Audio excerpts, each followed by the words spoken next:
Hola amigos de Factores de Poder, gracias nuevamente por estar con nosotros y gracias por dejar sus comentarios, sus críticas, sus observaciones que nos ayudan a ganar perspectiva para seguir produciendo estos contenidos. Esto es algo que nosotros incentivamos pues a nuestra audiencia. No necesariamente tienen que estar de acuerdo con nosotros, no es para que nos hagan elogios son bienvenidos, pero las críticas son muy importantes porque nos permiten establecer esta conversación dialéctica para poder llevar adelante estos análisis. Hoy es 26 de febrero de 2024 y queremos examinar lo que ha venido ocurriendo con el secuestro del teniente venezolano Ronald Ojeda. Ya han pasado varios días y la situación se mantiene en términos de incertidumbre. Pero para entrar a hacer estas consideraciones, lo primero que yo quiero presentarles a ustedes una vez más es reiterar el marco de análisis que siempre hemos venido utilizando para examinar la situación venezolana. Y esto, para no repetir lo que ya hemos dicho, se resume en la expresión de que en Venezuela el proceso que estamos viviendo en este momento comenzó por un movimiento y una acción de tipo militar. Y el proceso se ha ido militarizando en los últimos 25 años, al punto que solamente por una vía estrictamente militar y de fuerza es que esto podrá encontrar una resolución. Esto lo hemos debatido en redes sociales, lo hemos debatido con quienes defienden otras ideas más electoralistas, más de ilusión y de fantasía en unas elecciones controladas por el régimen, pero nosotros siempre ponemos esto como el punto número uno del análisis porque esto resalta, no nos deja perder el horizonte, que el componente más importante, donde todo comienza y todo termina para el régimen chavista, es en sus fuerzas militares. Si nos preguntamos por qué el chavismo se mantiene en el poder, bueno, no es por apoyo popular, no es por elecciones. La única razón material por la cual el chavismo sigue en el poder es porque ha tomado el control de las Fuerzas Armadas y esas Fuerzas Armadas están al servicio de esa pandilla política. No hay otra manera de adornar esto, esa es la realidad. El problema se complica y es complejo a la luz de las realidades internacionales porque estamos hablando de un grupo criminal que se presenta como si fuese un Estado y que utiliza organizaciones e instituciones de carácter estatal, como las Fuerzas Armadas. Entonces, esto pone al chavismo en una posición prácticamente privilegiada con respecto al resto de los venezolanos que están desarmados y que no tienen las mismas capacidades. Cualquier análisis que no tome en cuenta el factor militar es un análisis incompleto, es un análisis sesgado o en todo caso es un análisis que no está sino una pieza de propaganda para que la gente piense que lo importante son las elecciones, que hay que ir a votar porque algún día el chavismo, si pierde las elecciones, pues va a entregar el poder. Esto quiere decir que el destino del régimen chavista está ligado a lo que pasa en esa caja negra llamada las Fuerzas Armadas venezolanas, pero que nosotros las llamamos Fuerzas Armadas chavistas. Es una caja negra porque opera como un ecosistema del cual muy pocas cosas podemos saber, salvo cuando ocurren situaciones de conflicto que salen a la luz pública o por los emprendimientos, entre comillas, que hacen varios de los grupos que coexisten allí y que se dedican a algunas actividades ilícitas. Y esto pues ha sido suficientemente documentado por periodistas de investigación. Ese componente militar es lo que prácticamente va a determinar la suerte del régimen chavista. No es la confrontación de unos chavistas, de unas clientelas con otras, es simplemente quién tiene más cañones, quién tiene más dominio de esa Fuerza Armada, dentro de esa Fuerza Armada, en base a los diferentes grupos que interactúan en el chavismo. Por eso es que una persona como Vladimir Padrino López se mantiene como ministro de la Defensa, no por sus capacidades, no por sus especiales características desde el punto de vista de las artes militares, sino por su extraordinaria capacidad para negociar y para ser el gran componedor de los diferentes grupos que operan en esas Fuerzas Armadas. Con esto sobre la mesa, entonces podemos comenzar, vamos a pasar a examinar cómo esto está conectado, cómo es al revés, es como el secuestro de Ronald Ojeda está íntimamente ligado con esta situación que estamos explicando y a dónde puede llevar todo esto que hasta ahora nos parece confuso. En primer lugar, voy a insistir en que hemos visto algunas hipótesis que han corrido y todas en este momento, salvo hasta que no haya una resolución final sobre el secuestro y se sepa exactamente lo que pasó, pues hay que admitir que todas las hipótesis son válidas, pero nosotros aquí no nos vamos a casar con ninguna porque queremos ver exactamente el desarrollo de estos acontecimientos, pero eso no nos exime de hacer algunas observaciones que sí nos pueden dar pistas de por dónde va esto, por qué ocurre y quién podría estar detrás de esto. Lo primero que tenemos que decir es que gracias a una situación que no previeron quienes organizaron este secuestro, hubo videos, había cámaras y estas cámaras capturaron los videos que ustedes seguramente ya han visto, en el cual aparece el teniente Ronald Ojeda en ropa interior, sacado de su vivienda, y ahí es donde se puede comenzar a ver algunas cosas que son importantes para entender qué es lo que está pasando. En primer lugar, está la figura, la participación de estos efectivos identificados con un uniforme y unas siglas PDI de un servicio policial del gobierno chileno. Y esto es lo primero que hay que ver, cuando se ve la ejecución de este secuestro, hay que admitir el grado de coordinación y de profesionalismo, inclusive el hecho de que al coronel Ronald Ojeda lo hayan sacado en ropa interior, no es algo casual, seguramente era parte del plan para facilitar vestirlo quizás como uno de ellos y pasar inadvertido. Seguramente esto era parte del plan, pero sin duda estamos acá frente a una situación que fue perpetrada con un alto nivel de coordinación, de planificación, y por supuesto esto lleva a que algunas personas digan, bueno, no puede ser AMPA común, fueron servicios, fue el gobierno, hay quienes dicen que el gobierno de Maduro envió a equipos de la DGCIN para perpetrar este secuestro, lo cual nos parece poco creíble porque esto implicaría saltarse una cantidad de obstáculos que en alguno de ellos el gobierno o esta brigada o este comando iba a quedar atrapado. Nosotros nos inclinamos más a la tesis de operadores locales, de una banda criminal local que pudo intervenir allí, o de las mismas autoridades. Esto que ha sido descartado y ha sido descartado en las opiniones que hemos visto en las redes sociales porque nadie quisiera creer, nadie podría creer que el desenlace de esto apunte a una responsabilidad directa o indirecta en cualquiera de los niveles de las jerarquías que implique al gobierno de Chile. Porque esto sería como, bueno, esto ya serían palabras mayores. Ahora, ¿por qué yo digo que no se puede descartar? Porque es que cuando planificaron esta acción que fue altamente coordinada, quienes la planificaron, sin duda, no tomaron en cuenta que había cámaras en los pasillos para capturar esa detención o ese secuestro. ¿Y por qué yo digo que ellos no tomaron eso en cuenta? Porque es evidente que la forma como iban vestidos, es irrelevante la forma como iban vestidos los secuestradores. De manera que ellos no iban preparados para posar con sus uniformes de PDI enfrente de las cámaras. Lo que yo puedo concluir es que ellos,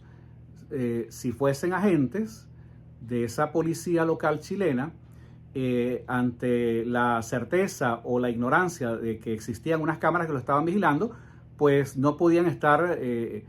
cuidándose de ocultar a qué organismo pertenecían. De ser así, ellos habrían ocultado las siglas, las insignias que los identifican como parte de esa organización.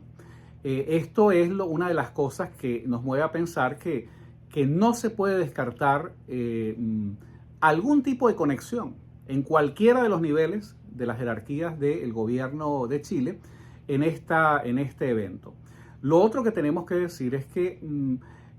por la manera como esto no solamente fue ejecutado, sino lo que ha ocurrido lo que ocurrió en las horas siguientes, lo que ha ocurrido hasta ahora, hasta hoy 26 de febrero, que no se sabe absolutamente nada. Sin duda estamos frente a algo que fue planificado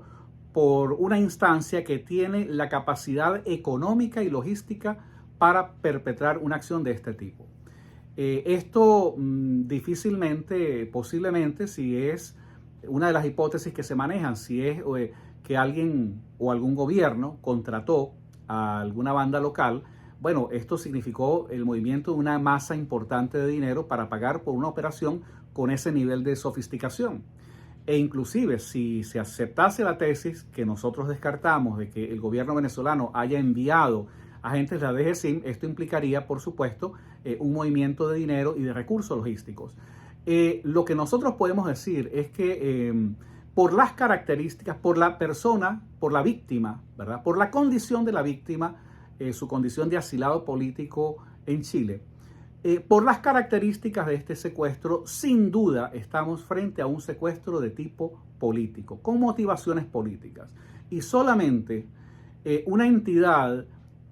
suficientemente poderosa como un Estado como el Estado venezolano o un Estado como el Estado chileno, podrían estar en capacidad de desplegar una acción de estas características. Hay quienes han sugerido que el teniente Ojeda fue víctima de este secuestro por la información que él pudiese tener de secretos de tipo militar. No es una teoría que nos parece aceptable. Hoy día cualquier persona que tenga información relevante con respecto a, vamos a decir, a gobiernos, esa es información que se puede guardar en un pendrive, se puede subir a un servidor. Él habría tomado seguramente algún tipo de protocolo que permitiese, bueno, que esa información estuviese a salvo, de manera que él en sí mismo no representa, por decirlo de esta manera, con el debido respeto que él merece y que su familia merece, él no representa una ficha de cambio importante en sí misma para alguien que lo quiera físicamente. En este caso, por supuesto, todas las sospechas van al indiciado, vamos a decir, al sospechoso usual, que es el régimen chavista de Nicolás Maduro. Pero esto no solamente se queda acá. Hay personas que están sorprendidas. Yo mismo estoy sorprendido que el gobierno, en primer lugar, que el presidente Boric de Chile no haya hecho un pronunciamiento, porque este no es un evento, esto no es algo de tercera categoría. Esto es la desaparición de una persona a la cual el gobierno chileno hace unos meses le otorgó el asilo político. Y que esto haya ocurrido sin descartar ninguna hipótesis, pero que el gobierno de Chile y específicamente su presidente Boric no haya emitido un pronunciamiento, nos parece que es algo sospechoso, nos parece que es algo anormal. No desconocemos por qué eso no ha ocurrido, pero lo que sí sabemos es que el gobierno de Chile, que ha tomado un interés expedito en tratar de esclarecer esta situación, una de las primeras medidas que tomó, y lo hemos constatado porque hemos tratado de hablar con personas que han estado directa o indirectamente relacionadas, pues familiarmente o en su círculo de amigos, y se han excusado de conversar públicamente porque hay una decisión de la Fiscalía de Chile que impide hablar, tocar el tema en cualquier sentido. Esto pensamos que no contribuye absolutamente a nada, no contribuye a esclarecer qué es lo que está pasando. Pensamos que la difusión de esos videos van a ser la clave fundamental, porque esos videos tienen una riqueza de contenido, de información, inclusive mucho más de lo que hemos comentado el día de hoy. Esos videos permiten elaborar el perfil de quién puede estar detrás de una acción de esa naturaleza. Pero a esto también habría que agregar el hecho de que el 18 de enero de este año, el gobierno de Chile y el gobierno de Venezuela suscribieron un acuerdo de cooperación policial. Aparentemente este acuerdo estaba inspirado o motivado por el interés de Chile de lograr cooperación de inteligencia para perseguir a los efectivos o los miembros de la banda, de la mega banda del Tren de Aragua, que han desplegado operaciones en Chile. Pero al leer el convenio, pues nos damos cuenta de que es una carta blanca para intercambiar bidireccionalmente información, inteligencia sobre cualquier ciudadano venezolano o chileno que esté siendo procesado por alguna causa criminal. Bueno, ustedes no necesitan que yo les recuerde que a partir de la chapuza que inventó Tarek William Saab sobre la supuesta conspiración del brazalete blanco, han tratado de implicar a una cantidad de periodistas, de exmilitares, de militares activos, y que cualquier persona que aparezca mencionada en ese expediente, por ejemplo, si a alguien se le ocurriese relacionar a Ronald Ojeda con ese o con otro intento conspirativo, solamente por el hecho de estar procesado, ya eso lo pone en una calificaría para entrar dentro del convenio que ha suscrito el gobierno de Venezuela y el gobierno de Chile para intercambiar información y eventualmente para establecer mecanismos de cooperación que permitan igualmente intercambiar detenidos, presos, personas implicadas en esto. No será difícil, sin duda, no sería difícil para el gobierno venezolano decirle al gobierno chileno que tienen una causa. Por cierto, no es ninguna causa criminal cualquiera, sino un intento, entre comillas, y que se entienda el sarcasmo, un intento de magnicidio en el cual presuntamente estaría implicado esta persona y con esa, digamos, con ese basamento, con esa fundamentación, darle los elementos al gobierno chileno para que emprenda una acción audaz como la cual sería o habría sido hipotéticamente entregarle el teniente Ronald Ojeda al gobierno venezolano. Nada de esto se puede descartar porque lo mismo que les estoy presentando son las pistas. Son, digamos, no vamos a decir que son las evidencias, pero son los elementos de presunta culpabilidad que nos permiten ir configurando que quien puede tener interés, quien podría beneficiarse últimamente del secuestro del teniente Ronald Ojeda, sin duda es el régimen chavista de Nicolás Maduro. Y no podemos dudar de la capacidad operativa, logística y económica que pueden tener tanto el Estado chavista de Venezuela como el Estado chileno para ejecutar una operación con este nivel de profesionalismo, de planificación y de coordinación. Inclusive el hecho mismo de que no se sepa nada al día de hoy es lo que permite seguir estableciendo más hipótesis sobre lo que ha podido ocurrir y sobre el nivel de involucramiento de ambos gobiernos. Yo lo que quiero es plantear estas dudas y estas preguntas y estas preocupaciones porque esas son preocupaciones tan legítimas como la angustia que tiene la mamá, la señora, creo que se llama la señora Omaira Moreno, sus hermanos, su esposa, su hijo, la preocupación que hay por la vida del teniente Ronald Ojeda es una preocupación legítima. Y es legítima por las condiciones en que se ha desarrollado este secuestro, pero además porque a la fecha de hoy, 26 de febrero, no hay ningún tipo de información. En medio de la opacidad que ha decretado el Estado chileno para manejar este caso,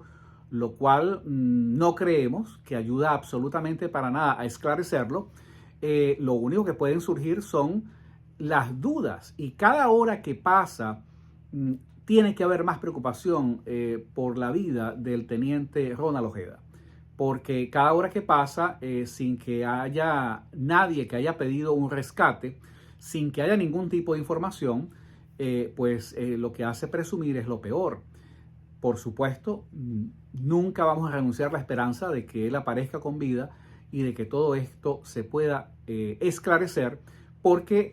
esto, en definitiva, de lo que no se puede dudar es de la naturaleza política de este secuestro. Esto es evidente con todos los elementos que hemos presentado en el día de hoy, pero entonces queda por resolver el problema de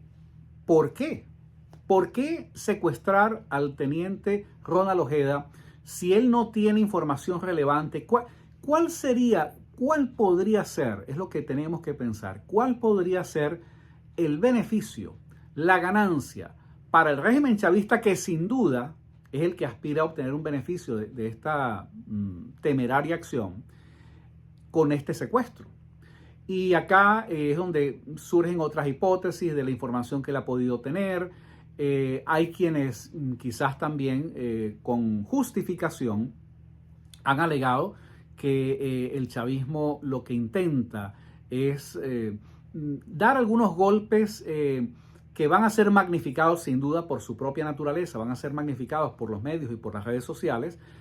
para intimidar a antiguos militares o a inclusive personas que son o somos disidentes y estamos en el exterior. Y un poco el mensaje es, bueno, el brazo armado del chavismo es lo suficientemente largo que puede traspasar fronteras y podrá llegar a cualquier sitio. Le escuchaba a Patricia Poleo la semana pasada hablando con el teniente Colina, y efectivamente yo estoy de acuerdo con lo que ellos comentaban. ¿Hay motivos para tener miedo? Claro que sí, hay que tener miedo y hay que tener cuidado, porque si bien es cierto que no es factible que vayan a organizar un secuestro, por ejemplo, en un país como los Estados Unidos, no es menos cierto que con la gran cantidad de inmigrantes hay muchos elementos afiliados al Tren de Aragua que estarían dispuestos a perpetrar atentados e inclusive intentos de secuestro por encargo, porque tienen la capacidad y tienen el incentivo para hacerlo. Pero el punto que nos preocupa acá, que nos debe motivar, que es la conexión política con esto. Yo creo, y no es por lo que yo crea, sino que entiendo por lo que estoy viendo, que siendo consecuentes con lo que dijimos al comienzo de este programa hoy, es el factor militar lo único que le quita el sueño al chavismo. No son las elecciones, no es la farsa electoral, ni las negociaciones, ni las sanciones. Con todo eso el chavismo puede vivir. Con lo único que no puede vivir el chavismo es con esa infinita, pesada espada de Damocles en lo que se ha convertido su propia Fuerza Armada. Esta es una Fuerza Armada que ha sido desprofesionalizada. Esta es una Fuerza Armada que ahora está prácticamente integrada por pequeños grupos mercenarios donde las filiaciones no son de tipo institucional o ideológico o filosófico o político, sino son filiaciones más que todo inspiradas en el liderazgo personal de generales, de comandantes, y las fronteras de estos grupos se definen en base a los negocios y al tamaño de los negocios que manejan. Los que están en el arco minero, los que están en la frontera, los que tienen los negocios con las criptomonedas. Y entonces las luchas que se van presentando allí son luchas por cuotas de poder, por mayores espacios de poder. Y por supuesto esto crea un fermento, un ambiente, un caldo de cultivo para intentos de conspiración, no porque alguien quiera cambiar el régimen político, no, simplemente porque hay gente que considera que hay que salir de Nicolás Maduro o de Padrino López, porque hay desacuerdos en el reparto del botín. Nosotros pensamos que este tipo de acciones, inclusive situaciones como la detención arbitraria de Rocío San Miguel, la detención arbitraria de dirigentes de 20 Venezuela, toda esta arremetida, la expulsión misma del alto comisionado de las Naciones Unidas para los Derechos Humanos de Venezuela, que parecen acciones temerarias, y lo son, pero no se puede pensar que el régimen hace esto por miedo y por desesperación. Yo, por el contrario, veo un régimen que está envalentonado, que se siente apoyado porque ha venido ganando terreno, y que en lugar de miedo lo que está actuando es con absoluta impunidad, ilimitada impunidad, y en lugar de acciones desorganizadas e improvisadas, yo lo que veo es un plan, y es un plan que el objetivo final, incluyendo acciones temerarias como el secuestro del teniente Ronald Ojeda, el objetivo final es darle un mensaje muy claro a los militares, no a los que están afuera, que no tienen ninguna posibilidad de intervenir en lo que está pasando dentro de la caja negra de las Fuerzas Armadas, sino a los militares activos, a los que están adentro, que son los que pueden hacer daño realmente. El mensaje es muy claro. El mensaje es que para este régimen no hay intocables, que cualquiera puede ser no enjuiciado, cualquiera puede ser neutralizado utilizando las palabras que ellos emplean. Cualquiera que ponga en peligro la estabilidad del régimen. ¿De cuál régimen? Entiéndase, la estabilidad de la parte del ecosistema en la que se apoya Nicolás Maduro, Vladimir Padrino López y los hermanos Rodríguez. Cualquiera que intente cambiar el equilibrio de ese ecosistema va a ser declarado traidor a la patria y va a ser tratado como tal, como han sido tratados unos asesinados como el caso de Baduel y como han sido tratados otros desaparecidos como el caso de Tarek El Aissami. El objetivo final, en nuestra opinión, es aumentar esta campaña de terror psicológico que hay en las Fuerzas Armadas, donde hay un clima, el clima es todos sospechan de todos porque cualquiera puede ser un conspirador. Y en la medida en que ellos fomentan esta campaña de terror, esta campaña, por ejemplo, que permite decirle a quienes están adentro, mira, no hay incentivos porque es que la gente se está saliendo de esas Fuerzas Armadas. O sea, lo hacen porque hay un peligro latente, real. Ya los militares saben que si piden la baja, eso es como ponerse en evidencia y arriesgarse a que lo detenga como ha pasado en los últimos meses. Entonces el militar que llega a la conclusión de que no quiere seguir perteneciendo a ese cuerpo y que se va porque la situación en el país es absolutamente insufrible, lo que hace es abandonar y desertar. Y esta Fuerza Armada ha tenido que enfrentar una cantidad masiva de deserciones, tanto de oficiales como de tropa. Esto crea un problema y, por supuesto, ellos están tratando de contener y de demostrarle a esos militares quién tiene el poder, que quien tiene el poder está dispuesto a hacer lo que sea. Aquí no hay protocolos internacionales, aquí no se respeta asilo, aquí no se respetan fronteras. Estamos frente a un régimen que le dice a los suyos que está dispuesto a hacer lo que sea para ir y lograr la libertad de Alex Saab, pero también que está dispuesto a asesinar, a torturar y a desaparecer y a secuestrar, inclusive más allá de las fronteras, si esto es necesario para mantener la estabilidad de esa macolla que es la que dirige el régimen chavista. Como lo dije al comienzo, esto no es una buena ni es una mala noticia. Esto es la realidad a la cual nos enfrentamos. El régimen chavista se instaló en el poder por la vía militar y desgraciadamente, lamentablemente, solamente por la confluencia de factores militares internos, posiblemente de una implosión, posiblemente de crisis internas, hay una gran probabilidad de que el régimen chavista solamente saldrá por esas vías de fuerza, siendo víctima de ese monstruo que el mismo chavismo ha creado y que hoy se nos presenta como las Fuerzas Armadas chavistas.